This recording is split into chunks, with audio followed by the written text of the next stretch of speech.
तो देखते हैं भाई, आज एक नई ऑडियो प्रोफाइल हम करेंगे ट्राई।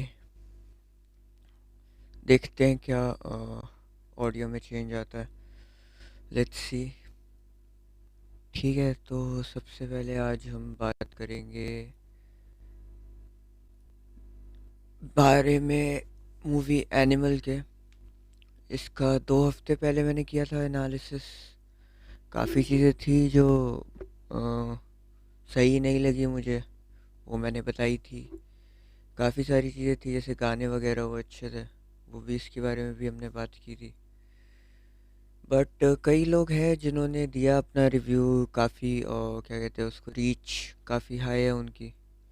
उन लोगों ने इस तरीके से रिव्यू दिया कि भाई वायलेंट है फिल्म और मिसोजिनिस्ट है, और बेसिकली उन्होंने अपने पर्सनल बायस की वजह से फिल्म को डिसमिस कर दिया, है ना। और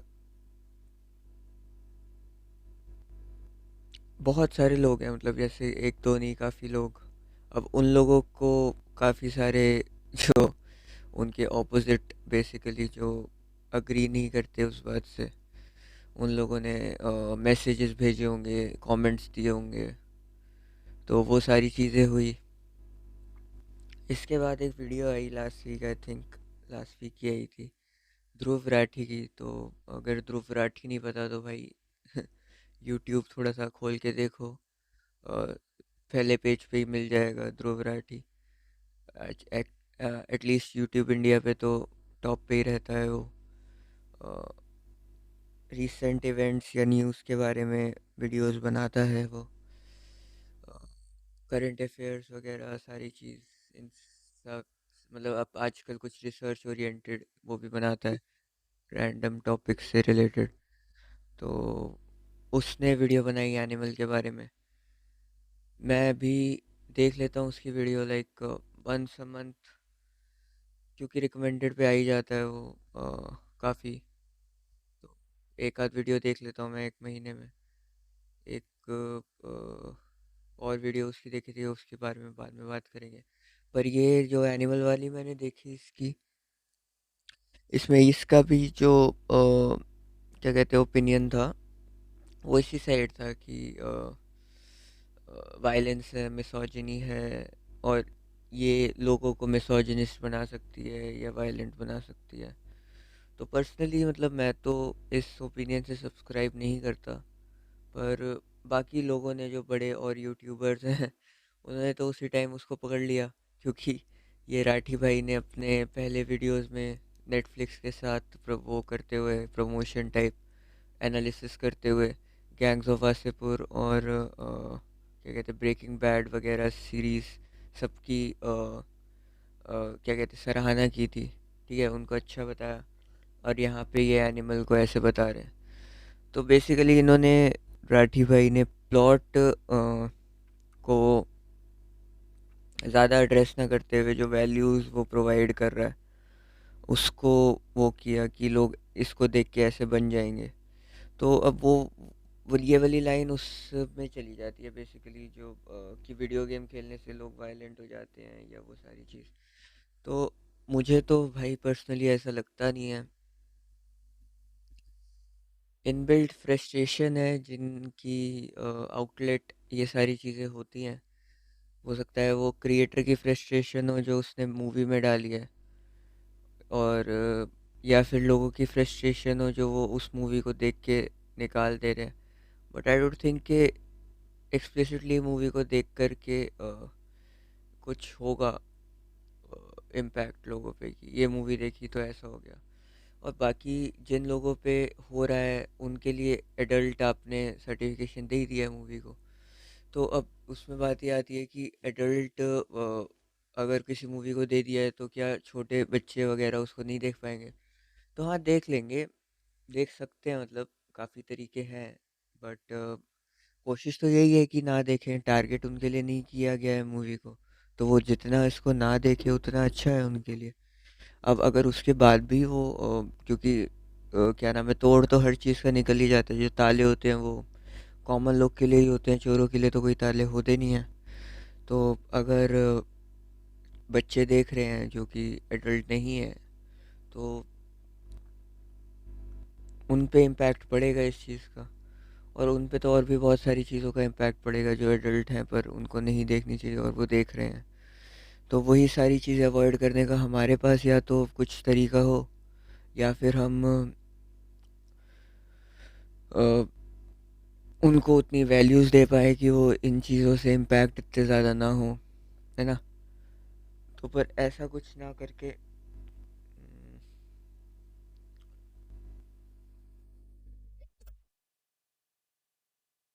ऐसा कुछ डिस्कस ना करके, ये ध्रुव राठी भाई ने जो बोला है उसके लिए उनको काफ़ी क्रिटिसिज्म मिला। क्योंकि जब भी आप मॉरल हाई ग्राउंड लोगे ना तो प्रॉब्लम्स आएंगी हमेशा हमेशा। जैसे ही आपने कोई भी लेफ्ट या राइट, आप गए क्या नाम है कि मैं इस तरफ स्टैंड होता हूँ या मैं उस तरफ, तो दूसरी तरफ से लोग आ ही जाएंगे किसी भी टॉपिक के कि अच्छा उस टाइम तो तू ये कह रहा था, उस टाइम वो कह रहा था। तो ये सारी कॉन्ट्रडिक्शन जैसे ही आप कंटेंट प्रोड्यूस करोगे आ ही जाएगी। तो इस वाली चीज़ में जितना कम फंसा जाए अपनी वो कि मॉरल जो वो है टीचिंग वो कम दी जाए आई वुड से। क्योंकि भाई लोग एडल्ट है, अगर वो बंदा वोट कर सकता है तो फिर उसको भाई डिसीजन है जो मर्जी देखने का। अब क्या नाम है, जो सेंसर बोर्ड है वो है चीज़ों को असेस करने के लिए कि वो डालनी है या नहीं।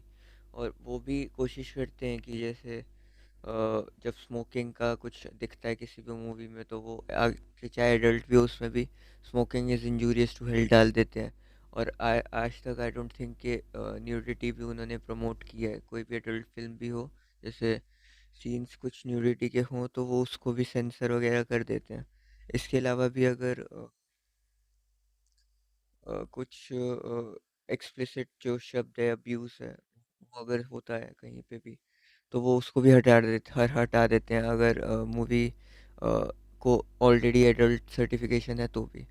तो आई डोंट थिंक कि उसके बाद अगर तब भी लोग देख ले रहे हैं या अ, उससे इम्पैक्ट हो जा रहे हैं तो अब हर एक सोसाइटी में एक certain strata of people impressionable होता है उस लेवल पे। तो उनके लीस्ट कॉमन डिनोमिनेटर पे कैटर करना काफ़ी डिफ़िकल्ट हो जाता है।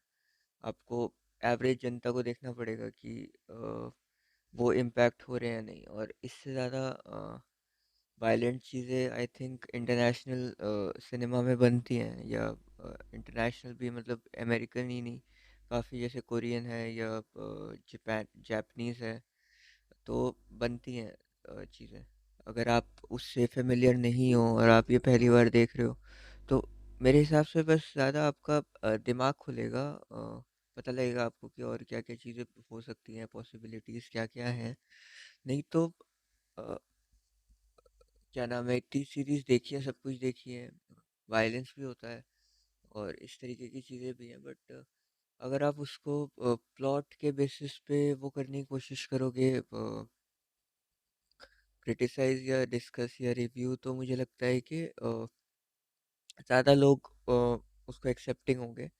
बट बेसिकली जो इस मूवी ने किया कि कॉन्ट्रास्टिंग ओपिनियंस कर दिए जिस वजह से एकदम कंटेंट शूट हो गया, वही इस वीडियो ने किया कि कॉन्ट्रास्टिंग व्यूज़ मतलब काफ़ी ट्रिगरिंग काइंड ऑफ हो गए वो। और उससे अ, ये जो कंट्रोवर्सी है वो शूट अप हो गई। इस पे काफ़ी सारे यूट्यूबर्स ने रिएक्ट किया, काफ़ी सारों ने अपना जवाब भी दिया। पर इसमें अगर मैं देखूं इनकी नॉर्मल वीडियोस के कंपैरिजन में तो नॉर्मली इनको 5 मिलियन, 4.5, 4.2, 7, 8 तक आते हैं। इस वीडियो में पिछले 7 दिन में 10 मिलियन सीधा हिट कर गए। तो हाँ भाई, कंट्रोवर्सी सेल्स, इससे तो हमें पता लगता ही है। तो खैर ये तो बात हुई हमारी एनिमल मूवी की। और मेरा तो यही कहना है कि अपनी जो भी आप ओपिनियन दो उसमें मॉरल टीचिंग्स वगैरह ना हो। तो हिपोक्रेसी, आप मतलब आप अपनी हिपोक्रेसी के लिए एक्सपोज कम से कम होगे। तो और जितना ज़्यादा कंटेंट डालोगे उतनी ज़्यादा आपकी हिपोक्रेसी दिखेगी। तो बेसिकली ह्यूमन बीइंग जो है वो हिपोक्रिट होता ही है किसी ना किसी लेवल पे।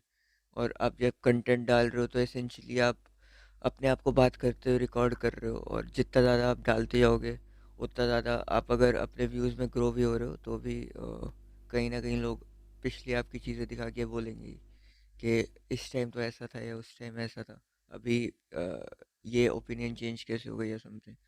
तो ओपिनियन मतलब कुछ चीज़ें किसको किस तरीके से हिट करती हैं उस पे आई थिंक बहुत सारी चीज़ें डिपेंड करती हैं, है ना। तो ये थोड़ी बहुत हमने जो बात की थी एनिमल के बारे में 2 हफ्ता पहले, इस पे थोड़ा सा और एडिशन आया पिछले एक हफ्ते में, तो मैंने कही ऐड कर देते हैं। इसके अलावा जो और एक ज्वलंत बात अभी चल रही है वो है बिजनेस कोर्स स्कैम को लेकर के। तो ये स्कैम है क्या बेसिकली, लोगों को बोलेंगे जैसे कि क्या आपको पैसे कमाने हैं, तो कौन ही मना करेगा, है ना। पैसे तो सबको कमाने हैं, तो बोलेंगे हाँ भाई हमें कमाने हैं। वो बोलेंगे कि अच्छा ठीक है बहुत बढ़िया, आप हमारा कोर्स ले लो और इससे आप बिजनेस सीख जाओगे। तो लोग वो कोर्स खरीद लेते हैं। अब कोर्स खरीद लिया तो कोर्स देखा या नहीं देखा, लोगों को उतनी वर्थ नहीं लगी उस कोर्स की। तो उन लोगों को बताया जाता है कि ये कोर्स अगर आप अगले किसी बंदे को सेल करोगे तो वो बंदा की जो सेलिंग है उसकी कुछ परसेंटेज कमीशन आपको मिल जाएगी। तो इससे आप क्या कर सकते हो, अपने कोर्स का पैसा भी निकाल सकते हो और इस कोर्स को बेचने का ही आप बिजनेस कर सकते हो। तो बेसिकली आप वो कोर्स को खरीदने गए थे बिजनेस करने के लिए और आप उन्हीं लोगों के लिए अपना बिजनेस करने लग गए।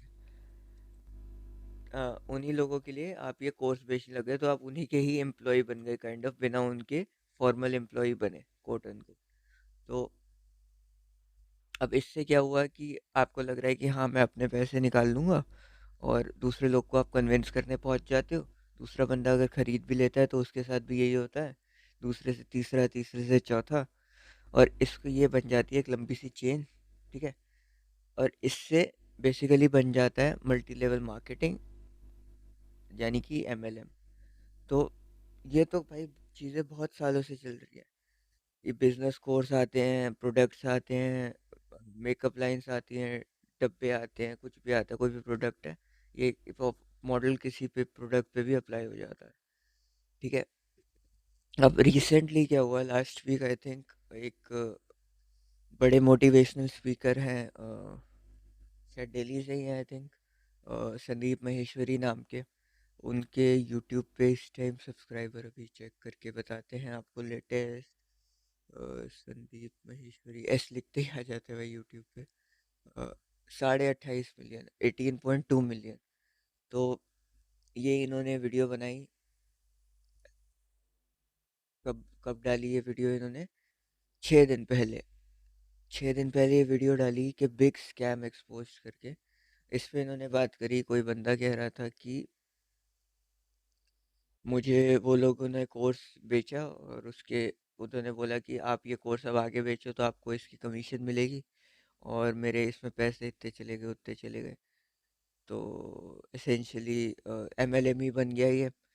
तो संदीप महेश्वरी की ये वीडियो डालते ही एक किसी पर्टिकुलर बंदे ऑर्गेनाइजेशन ने सोचा कि बहुत बढ़िया होगा, हम इनको लीगल नोटिस भेज देंगे वीडियो डाउन करने के लिए।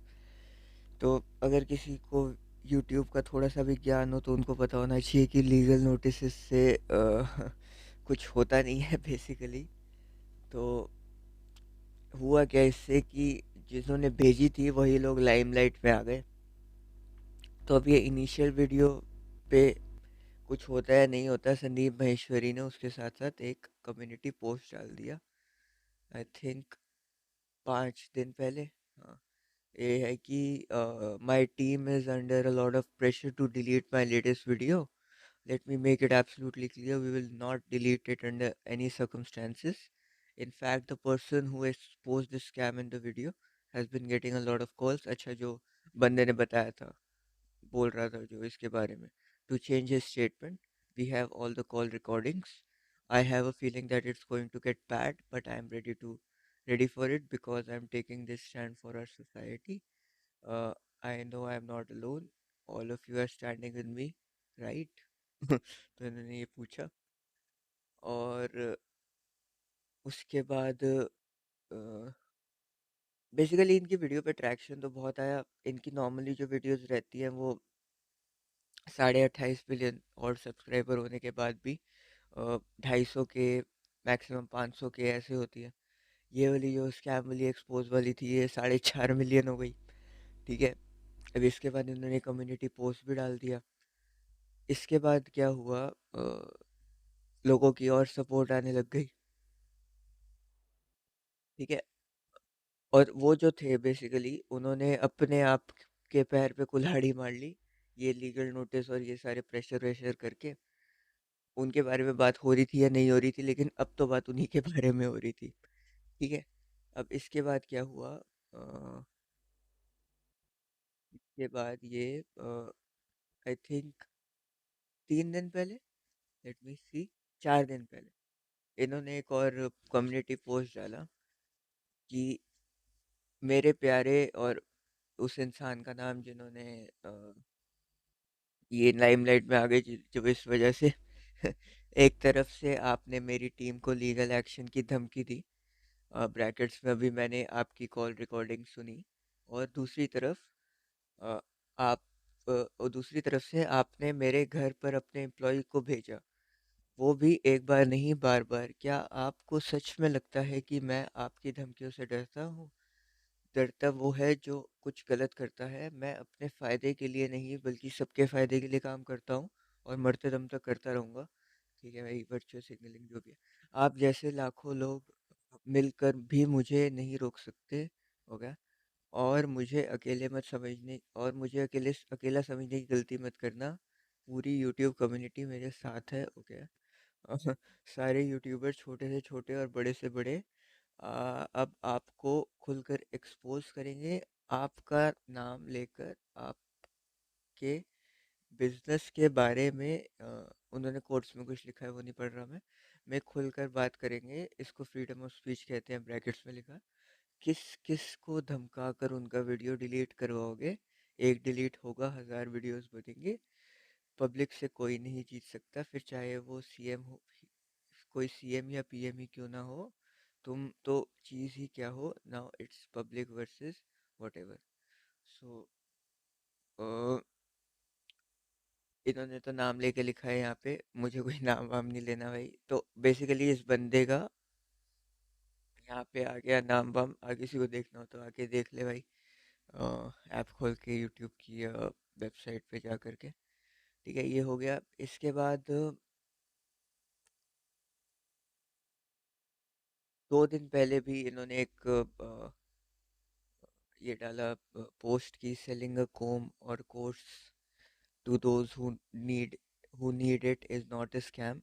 It's a genuine business, but selling a comb worth rupees 50 to a bald person, claiming it's a magical comb worth 50,000 rupees that will grow their hair within a month is a scam. Not refunding money for that useless overpriced comb is a scam, and most importantly, asking that person to sell it to others is definitely a scam. अब इसमें क्या हुआ कि millions of innocent people have lost their hard-earned money in such scams. Let's take a stand to stop them, जो भी है, stop business scam का hashtag जो भी है कर दिया इन्होंने। इसके बाद एक दिन पहले भी इन्होंने एक वीडियो डाली जिसमें कि किसी को बता रहे हैं कि क्यों इतना वर्थ इट नहीं होता। ठीक है।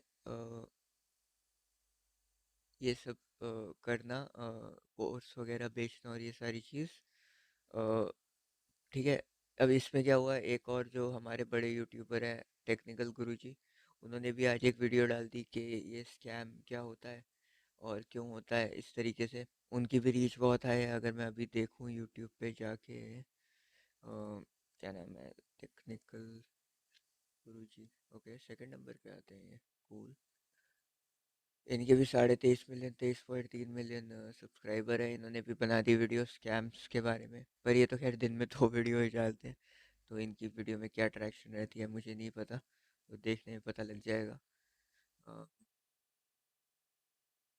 4,500 4.5 लाख व्यूज़ हैं 17 घंटे में। तो हाँ ठीक तो है वीडियो, काफ़ी लोगों ने देख भी ली।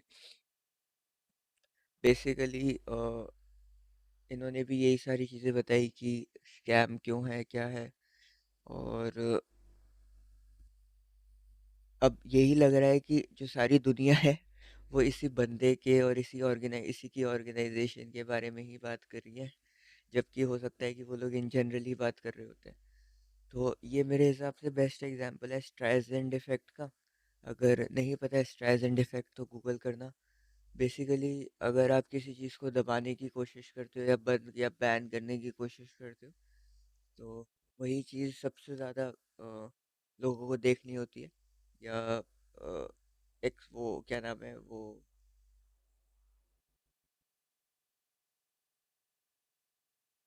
वाइड स्प्रेड अवेयरनेस उसकी बढ़ जाती है अपने आप। तो अगर आप किसी भी चीज़ को दबाने की कोशिश करोगे, तो Streisand effect is an unintended consequence of attempts to hide, remove, or censor information where the effort instead backfires by increasing the awareness of that information. तो अब तो हर बंदा अपने अलग अलग प्लेटफॉर्म पे इसको डाल रहा है, और जाने अनजाने उन्हीं लोगों को ही एक्सपोज किया जा रहा है। क्योंकि अगर आप ये टेक्निकल गुरुजी की भी वीडियोस पे जा करके देखोगे, तो ये कमेंट्स में उसी इंसान या ऑर्गेनाइजेशन की ही बात हो रही है। तो इन्होंने अपने पैर पे एटवुड से कुल्हाड़ी मार ली। अगर चुपचाप करके इसको निकाल देते कि कैसे हम लोग उन बाकी लोगों से डिफरेंट है इस तरीके से बोलते, या इसको कुछ ट्विस्ट करने की कोशिश करते, तो शायद मुझे लगता है कि बढ़िया इसका फिर भी इफ़ेक्ट हो पाता एज़ कम्पेयर टू जो अभी हो रहा है। अब बात कर लेते हैं थोड़ी सी कि ये आप लोग को किस तरीके के कोर्स लेने चाहिए नहीं लेने चाहिए, अ, इन स्कैम से कैसे बचना चाहिए, उन चीज़ों के बारे में। तो सबसे पहली चीज़ तो ये कि सबसे ज़रूरी हमें इस चीज़ का ध्यान रखना है कि किस चीज़ को फ्री हमें वैल्यू मिल सकती है किसी चीज़ की, और किस चीज़ को पे करने का वर्थ है। ठीक है। तो अब कोई चीज़ अगर फ्री मिल रही है तो उसको भी पे करके अगर हम खरीदेंगे, तो इसी तरीके की चीज़ें हमारे साथ होंगी कि वो बोलेंगे कि इसको आगे बेचो, या आप ही से अपने बिजनेस को एक्सपैंड करवाने की कोशिश करेंगे, उन तरीके की चीज़ें। तो अगर वो जो आप चीज़ चाहते हो, जो रिसोर्सेज हैं, वो वर्थ इट है, तो ही आपको ख़रीदनी चाहिए। फ्री अगर वो अवेलेबल है तो आप कोशिश करो कि आपकी अगर जो रिक्वायरमेंट्स है वो मीट हो रही है, तो फ्री पे ही जाओ। अगर बेसिक्स किसी चीज़ के सीखनी है तो फ्री में आपको मिल सकती है वो चीज़ें। ऑडियो, वीडियो, बुक फॉर्मेट, किसी भी चीज़ में आपको वो सारी चीज़ें मिल सकती हैं। ठीक है। लेटेस्ट भी लोगों ने चीज़ें डाल रखी होती है। फोरम्स होते हैं, कोई टेक्नोलॉजी है वो सीखनी है, ब्लॉग्स होते हैं, पढ़ने हैं पढ़ो, उन्हीं के वीडियोस भी होती हैं। ये सारी चीज़ें बेसिक्स एटलीस्ट सीखने के लिए फ्री में मिल जाएंगी। इसके अलावा अगर कोई आपको एक्सपर्ट ओपिनियन, फीडबैक या ट्रेनिंग चाहिए, तो ही पेड की तरफ आपको जाना चाहिए। पेड की तरफ भी वही कोर्स आप लोग को बाय करने चाहिए जिनकी फ्री मार्केट में कम रिसोर्सेज हैं, या फिर उनसे कोई इस तरीके की सर्टिफिकेशन एसोसिएटेड है जो कि बहुत ज़्यादा हाईली रिकॉग्नाइज्ड है, बहुत बड़ी जगह पे उसकी मान्यता है। ठीक है। ऐसे अगर आप रैंडम चीज़ें खरीदने चले जाओगे या खरीदते रहोगे, तो ना आपको वर्थ होएगी, और इन सर्टिफिकेट्स का ना कोई खास वैल्यू भी नहीं होता। मैं पर्सनली बताऊं, पड़े हुए हैं 20-25 सर्टिफिकेट पड़े हुए हैं रैंडम चीज़ों के, उनकी कोई वैल्यू नहीं होती। एंड ऑफ द डे जो चीज़ें आपने अपने रिज्यूमे में लिखी हैं, और उसके बाद आप दिखा सकते हो कि ये देखो इसमें मैंने ये सब कुछ किया हुआ है, और आप समझा भी सकते हो कि हाँ ये चीज़ें मैं अप्लाई करके आपको दिखा भी सकता हूँ। और वो जो क्वेश्चन पूछे या आपका प्रैक्टिकल रियल टाइम जानने की कोशिश करें, तो वो भी सारी चीज़ें रियल टाइम जो भी आप बता पाओगे वही उस टाइम पे काउंट होंगी। तो अगर आप कोई जॉब चाहते हो या कुछ किसी को एग्जिबिट करना चाहते हो, अपने स्किल्स दिखाना चाहते हो, तो एसेंशियली आपको वो चीज़ सीख के उसको अप्लाई ही करना है। सिर्फ कोर्स देख के आप कुछ नहीं कर पाओगे, आपको प्रैक्टिस करनी ही पड़ेगी। तो सर्टिफिकेशन भी उन्हीं चीज़ों के करने की कोशिश करो या खरीदो उन्हीं चीज़ों को जिनकी सर्टिफिकेशन हाईली रिकॉग्नाइज्ड है, ज़्यादा लोग उसको जानते हैं, उनको पता है कि ये क्या है और उसकी डिमांड ज़्यादा है उस सर्टिफिकेशन की, तभी करो। आप अपने सीवी में उसको ऐड कर पाओ तो ही उसको करना चाहिए। एटलीस्ट कम से कम अगले 2 से 3 साल के लिए वो आपके लिए रेलेवेंट है, तभी आप उसको खरीदो और उसकी सर्टिफिकेशन को आप क्या नाम है मान सकते हो कि हाँ ये मेरे लिए है। ठीक है, किसी भी तरीके से अपने सीवी को इररेलेवेंट स्किल से भरने की ज़रूरत नहीं होती है। इररेलेवेंट मतलब रेलेवेंट और बस जो सेकंड तरीके के स्किल्स हैं रिज्यूमे में या सीवी में डालने के लिए, वो है एक्स्ट्रा या को करिकुलर एक्टिविटीज से रिलेटेड। तो वो एक जो चीज़ है वो भी कोशिश करो कि रिकॉग्नाइज जगहों से हो, ताकि लोग को पता हो कि हाँ ओके ये है, इफ़ रिक्वायर्ड ये बंदा सिर्फ वन ट्रिक पोनी नहीं है, और भी चीज़ें करता है। बाकी और कुछ भी आपको करने की ज़रूरत नहीं है, सिर्फ ये चीज़ करोगे तो आई वुड से कि हाँ लोग जानना चाहेंगे, लोग सुनना चाहेंगे, अ, आपके बारे में आपकी डिमांड बढ़ेगी एसेंशियली। ठीक है, इस तरीके की लाइनों से कि हम अपना बिजनेस बनाने जा रहे हैं या गारंटी टू अर्न इतना इन 1 ईयर या 2 year, basically guarantee to earn X in X, है ना, ऐसे इन चीज़ों में मत पड़ो। अपनी क्वालिटी को इन्हांस करने की कोशिश करो। ठीक है, और प्रैक्टिस जितनी ज़्यादा करोगे, जो स्किल सीखे उनसे काफ़ी फ़ायदा होगा। इन एमएलएम्स में पहली चीज़, सबसे पहली चीज़ है कि गिरो मत, और दूसरी चीज़ है कि अगर गिर ही गए हो तो जल्दी से जल्दी बाहर निकलो। इनमें कुछ भी नहीं रखा हुआ, अपना भी टाइम वेस्ट होता है, अपने परिवार वालों का भी टाइम वेस्ट होता है। मैं ये इसलिए बता पा रहा हूँ कि काफ़ी सारे मेरे दोस्त लोग और फैमिली रिलेटिव जानने वाले लोग भी इन चीज़ों में फंसे हुए हैं, और उसके बाद निकलते भी हैं तो काफ़ी अपना लॉस करा के ही निकलते हैं, और टाइम वेस्ट भी होता है, लॉस इन फाइनेंशियल टर्म्स भी होता है, दोनों तरफ से लॉस। और फ़ायदा किसको होता है? उन्हीं लोग को जो सबसे ऊपर बैठे हो। ठीक है, अब इसमें क्या है कि आपका या जो आप जैसे लोग हैं आसपास के, उन लोग को सिर्फ और सिर्फ शॉर्ट टर्म या तो हल्का फुल्का गेन होगा या लॉन्ग टर्म में लॉस ही होगा। अब इसमें क्या है, सबसे पहली चीज़ कि जिन लोगों ने ये प्रोडक्ट स्टार्ट किया है उन लोग को ही सबसे ज़्यादा फ़ायदा होगा, ये चीज़ अपने दिमाग में डाल लो। ठीक है, लास्ट वीक जो मैंने वीडियो बनाई थी पैसिव इनकम के बारे में, ये लोग भी आपको उस तरीके की ही पिच देंगे कि हाँ देखो आपके बैठे बैठे इतने पैसे आ जाएंगे या बैठे बैठे उतने पैसे आ जाएंगे, और चेक्स भी दिखाने लग पड़ेंगे। पर लेकिन होगा क्या, ये बोलेंगे कि आप हमारा कोर्स ये वाला खरीदो, और फिर आपको कुछ भी नहीं करना, और आपके पास बैठे बैठे वो आ जाएंगे लोग, और हम आपको लोग आपके अंडर लगवा देंगे, और देखो आपको इतने पैसे मिल जाएंगे। इन तरीकों में, चक्रों में नहीं फंसना हमें। हमें अपने स्किल्स को बिल्ड करना है, स्ट्रेंथन करना है, उस पर प्रैक्टिस करनी है, और एक पोर्टफोलियो बनाना है ताकि हम अपने स्किल्स को दिखा पाएँ।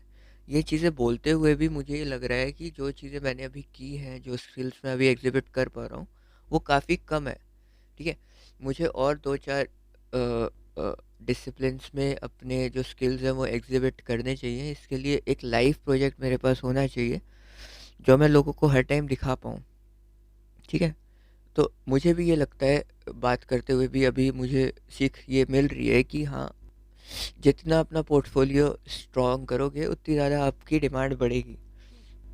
तो मैं भी पर्सनली कोशिश करूँगा कि अपना पोर्टफोलियो इंक्रीज़ करूँ और अपने डिसिप्लिन्स को इम्प्लीमेंट करके एक अच्छा सा अपना स्ट्रॉन्ग क्या कहते हैं रेज्यूमे बनाऊँ, ताकि एक डिज़ायरेबल कैंडिडेट बनूँ मैं फ्यूचर में, जो भी कंपनीज हैं या जिन भी जॉब्स के लिए मुझे टारगेट करना है फ्यूचर में, जिन भी स्किल्स या फील्ड्स में मुझे आगे बढ़ना है। तो वो तभी हो पाएगा जब मैं स्किल्स सीख के उनको अप्लाई करने की कोशिश करूँगा, ना कि किसी और की मशीनरी में घुसने की कोशिश। और ये लोग आपको यही बोलेंगे कि नहीं नहीं आप अपना बिजनेस स्टार्ट कर रहे हो, नहीं नहीं देखो आप तो स्वावलंबी बन रहे हो, नहीं, आप नहीं बन रहे हो, आप उन्हीं की मशीनरी में घुस के एक छोटा सा गियर बन रहे हो, और सिर्फ फ़ायदा उन्हीं को हो रहा है जो ऊपर बैठे हुए हैं, ठीक है? जो उस गियर से सिर्फ वो निकाल रहे हैं अपने चॉकलेट, और वो आराम से उसको खा रहे हैं, आप लोग सिर्फ घूम रहे हो। तो वो गियर की तरह आप घूमते रहोगे उनकी मशीनरी में, और फिर एक टाइम के बाद आप अटक जाओगे, आपका टाइम वेस्ट होगा, पैसे वेस्ट होंगे। इसीलिए ये जो पैसिव इनकम है, ये इस तरीक़ों से तो मत करो, और इन स्कीमों में कभी भी मत फंसो, और अवॉइड करो इनमें फंसने का। अगर फंस चुके हो तो जल्दी से जल्दी निकलने की कोशिश करो, ठीक है? अपने आप को रिसोर्सफुल बनाओ, देखो कि किस तरीके से मैं किसी कंपनी को, ऑर्गेनाइजेशन को, या अपने आप को, अगर खुद का भी बिजनेस करना है तो रिसोर्सेज प्रोवाइड कर सकता हूँ। यूडेमी है, बहुत बढ़िया साइट है, और भी बहुत सारे फ्री रिसोर्स आपको यूट्यूब पे भी मिल जाएंगे। टेक के चैनल्स मिल जाएंगे, बिजनेस के चैनल्स मिल जाएंगे, बहुत सारे हैं, ठीक है?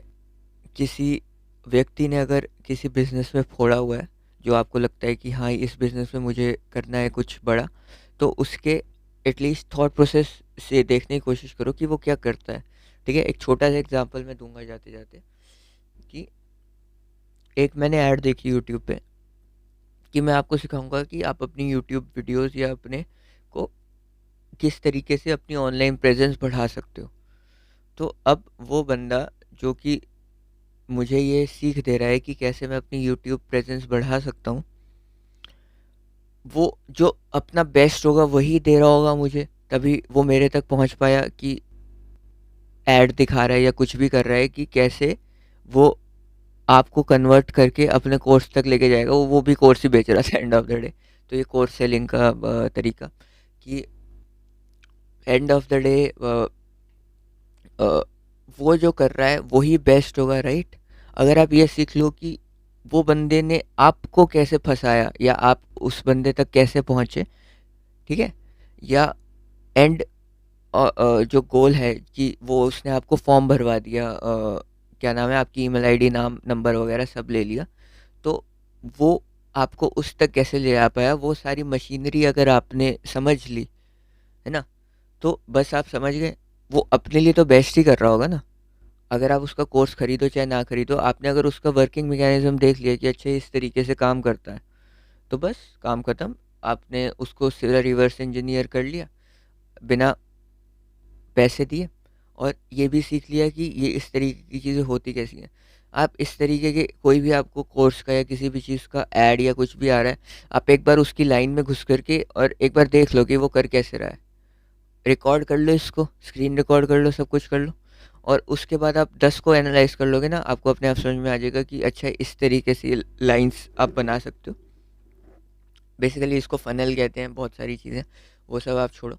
पर किस तरीके से आप ये मैकेनिज्म पूरा बना सकते हो किसी को भी अपनी तरफ अट्रैक्ट करने के लिए, अगर आपको ये क्या नाम है, कुछ भी बेचना है, या अपनी एडवर्टीजमेंट करनी है, या कुछ भी अपनी ऑनलाइन प्रेजेंस बढ़ानी है, तो उन्हीं लोगों को फॉलो करके और रिवर्स इंजीनियर करोगे ना, 10 को करोगे, 11वें से आप खुद करने लग जाओगे। साइकिल में भी यही था, पहले बैलेंस व्हील्स थे, उसके बाद एक बैलेंस व्हील हटा, एक तरफ का था, आप बार बार उसको एक ही तरफ बैलेंस करने की कोशिश करते थे जिस तरफ बैलेंस व्हील था। फिर थोड़े टाइम बाद वो वाला बैलेंस व्हील भी हट गया, आपने कोशिश करी, एक दो बार गिरे, पर लेकिन फाइनली एक टाइम आया जब आप उस तरफ पहुंच गए जो आपको, मतलब जो चार टारगेट आपको बेसिकली अचीव करना था, ठीक है?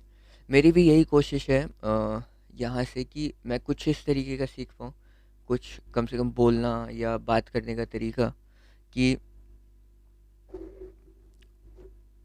इम्पैक्टफुल बनूँ मैं फ्यूचर में। अभी ये जो लंबे लंबे गैप आते हैं मेरे बोलने में, है ना, वो सारी चीज़ें ना हो। तो ये सब चीज़ें सीखनी है मुझे भी पर्सनली। ये मेरा एक तरीका है अपने जो स्किल्स हैं उनको इन्हांस करने का। अभी मैं हिंदी में कर रहा हूँ, हो सकता है इन द फ्यूचर मैं इंग्लिश में भी करूँ इसको। तो ये कुछ कुछ तरीके हैं, इनको आप अप्लाई करने की कोशिश करोगे अपनी लाइफ में, तो उन लोगों से आप बेहतर बन पाओगे जो कि इन चीज़ों में फंस जाते हैं और अपना टाइम वेस्ट करते हैं। तो अगर आपने ये 35 मिनट सुने हो, तो एक तो लाइक कर देना, कहीं पे भी हो आप, किसी प्लेटफॉर्म पे, नहीं तो कुछ रेटिंग वेटिंग हो, रिव्यू हो, तो वो डाल देना, है ना। सब्सक्राइब का कुछ हो, फॉलो का हो तो वो कर देना, ठीक है। अगले हफ्ते मैं सोच रहा हूँ कि कुछ बात करूँगा इस बारे में कि किस तरीके का है पॉडकास्टिंग का एक्सपीरियंस, क्या इसके इन्स एंड आउट्स हैं जो भी मुझे समझ में आए हैं कुछ। आई थिंक 1 महीना और मुझे होने वाला है, ये चौथा एपिसोड है, तो काफ़ी चीज़ें सीखी हैं मैंने, और काफ़ी चीज़ें जो अभी मुझे सीखनी बाकी है उनके बारे में भी शायद मैं बात करूं। देखते हैं अगले हफ्ते या उससे अगले हफ्ते। तो बने रहना, ठीक है। और देखते हैं, पहुंचेंगे बहुत आगे अगर सब कुछ ठीक रहा तो, ठीक है। चलो मिलते हैं फिर, until next time. Okay, bye.